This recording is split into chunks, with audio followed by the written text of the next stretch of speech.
Assalamualaikum warahmatullahi wabarakatuh.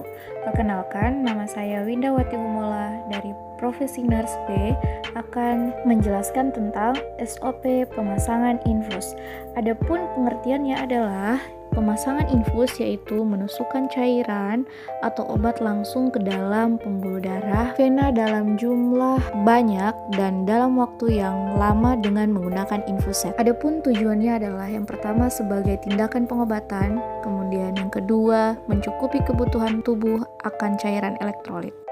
Berikut adalah hal-hal yang perlu diperhatikan sebelum memasang infus. Tahap persiapan pasien. Yang pertama adalah pasien diberi penjelasan tentang tindakan yang akan dilakukan. Kemudian setelah itu kita anjurkan pasien untuk menandatangani inform consent atau persetujuan tindakan.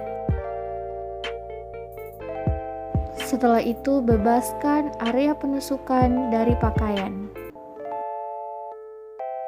Kemudian masuk di tahap tindakan. Yang pertama mengecek rencana tindakan, kemudian yang kedua mempersiapkan alat. Alat-alat yang di sini tersedia adalah perlak, handscoon, tourniquet, kapas alkohol, gunting, Hipafix, infuset dan aboket, kemudian cairan NaCl ataupun RL, cairan infus dan bengkok. Kemudian yang terakhir adalah tiang infus. Dekatkan alat di dekat pasien, kemudian gantungkan botol cairan di standar infus, memasang pengalas di daerah penusukan dan dekatkan bengkok, kemudian mencuci tangan. Setelah itu memakai handscoon. Lakukan disinfeksi pada tutup botol cairan. Kemudian tusukkan infuset ke botol cairan. Keluarkan udara dengan cara alirkan cairan dari botol dengan membuka klem pada infuset. Alirkan cairan sampai mengisi setengah tabung infus. Kemudian klem selang infus dan pasang tourniquet 5-10 cm dari daerah yang akan dilakukan penusukan. Disinfeksi daerah penusukan.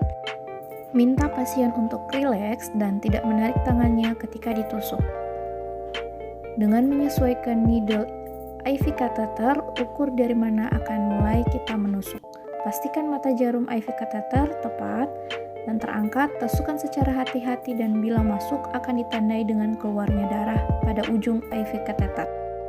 Bila yakin telah masuk ke vena, tarik jarum pelan-pelan, sedikit demi sedikit, secara bertahap, dorong mandrin ke dalam lalu tarik jarum keluar, lanjutkan hingga mandrin masuk seluruhnya. Kemudian lepaskan tourniquet. Kemudian sambungkan infuset ke dalam aboket yang telah dipasang dan perlahan-lahan menarik jarum. Kemudian kita pasang dengan baik. Kemudian kita melihat apakah tetesan infus sudah masuk dengan baik. Atur tetesan infus sesuai dengan kebutuhan. Kemudian fiksasi area pemasangan infus. Kemudian beritahukan kepada pasien bahwa tindakan pemasangan infus telah selesai. Setelah itu merapikan alat-alat. Lepaskan sarung tangan, kemudian mencuci tangan setelah prosedur pemasangan infus telah dilakukan. Mengevaluasi tindakan yang dilakukan pada pasien. Kemudian yang kedua, rencanakan tindakan yang akan dilakukan selanjutnya. Yang terakhir, mendokumentasikan tindakan. Saya akan menjelaskan sedikit tentang nutrisi enteral. Nutrisi enteral merupakan salah satu komponen esensial dalam tata laksana pasien dengan perdarahan gastrointestinal. Memberikan nutrisi lokal pada jaringan gaster serta memperbaiki aliran darah, mukosa, dan mengurangi reaksi inflamasi. Berikut contoh nutrisi enteral. Terima kasih. Assalamualaikum.